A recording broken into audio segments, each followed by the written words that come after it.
Hi, girls and boys. It's story time with me, Mary Todd, and I am going to share with you a story called White Flower, and it is written by David Lamotte, and the pictures are by Jen Hales, and it's based on a true story about something that happened in Knoxville, Tennessee.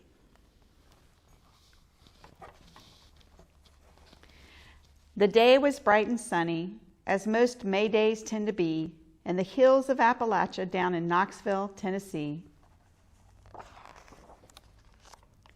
A dozen men put on their suits and quickly took their places, in white robes and those tall and pointed hoods that hid their faces. Their feet fell down in rhythm as they started their parade. They raised their fists into the air, they bellowed and they brayed. They loved to stir the people up, loved it when they were taunted. They didn't mind the anger. It's exactly what they wanted. As they came around the corner, sure enough, the people roared, but they couldn't quite believe their ears, it seemed, to be support. Had Knoxville finally seen the light? Were people coming round? The men thought for a moment that they'd found their kind of town. But then they turned their eyes to where the cheering had its source.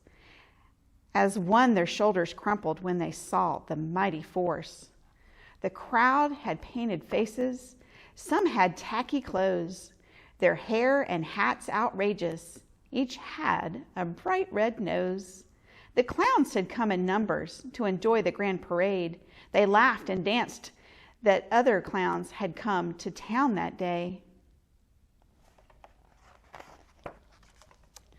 And then the marchers shouted, and the clowns all strained to hear. Each one turned intently with a hand cupped to an ear. White power, screamed the marchers, and they raised their fisted hands. The clowns leaned in and listened like they couldn't understand. Then one held up his finger and helped all the others see the point of all this yelling, and they joined right in with glee. White flower, the clowns shouted, and they reached inside their clothes. They pulled out bags and tore them, and huge clouds of powder rose.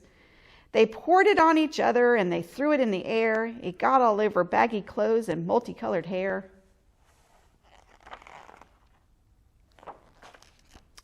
Now all but just a few of them were joining in the jokes. You could almost see the marchers turning red beneath white cloaks.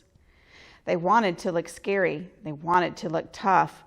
One rushed right at the clowns in a rage and was hauled away in cuffs.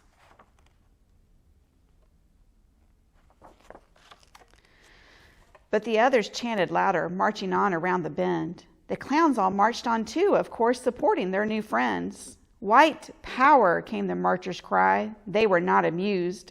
The clowns grew still and thoughtful. Well, perhaps they'd been confused. They huddled and consulted. This bright and silly crowd, they listened quite intently. Then one said, "I've got it now." "White flowers," screamed the happy clown, and all the rest joined in. The air was filled with flowers, and they laughed and danced again. Everyone loves flowers, and white's a pretty sort. I can't think of a better cause for people to support. Green flower stems went flying like small arrows from bad archers. White petals covered everything, including the mad marchers.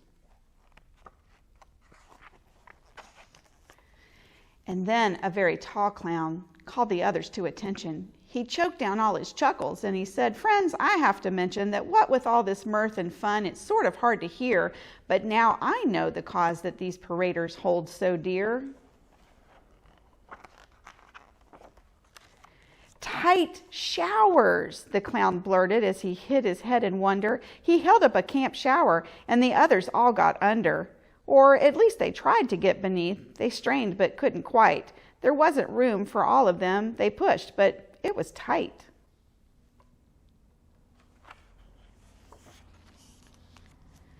"White power," came the mad refrain, quite carefully pronounced. The clowns consulted once again. Then a woman clown announced, "I've got it." And I'm embarrassed that it took so long to see, but what these marchers march for is a cause quite dear to me.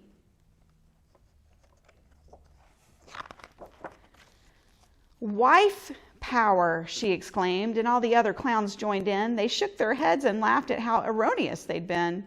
The women clowns were hoisted up on shoulders of the others. Some pulled on wedding dresses, chanting, "Here's to wives and mothers."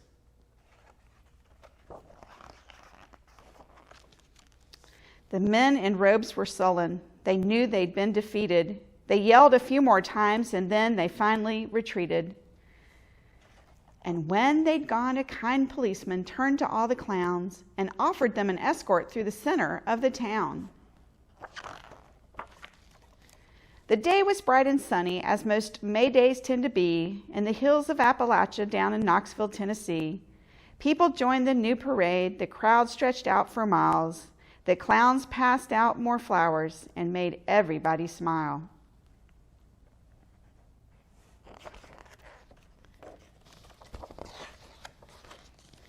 And what would be the lesson of that shiny southern day? Can we understand the message that the clowns sought to convey? Seems that when you're fighting hatred, hatred's not the thing to use.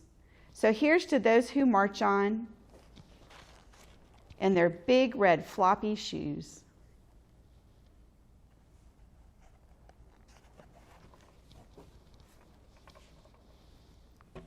So boys and girls, sometimes humor can help take a situation that is scary or when people are arguing and either make it go away or at least lighten the mood. So I encourage you to think about how you can bring lightness and joy when you are in a situation where people are disagreeing. I hope that you guys are doing well, and I miss you, and take care.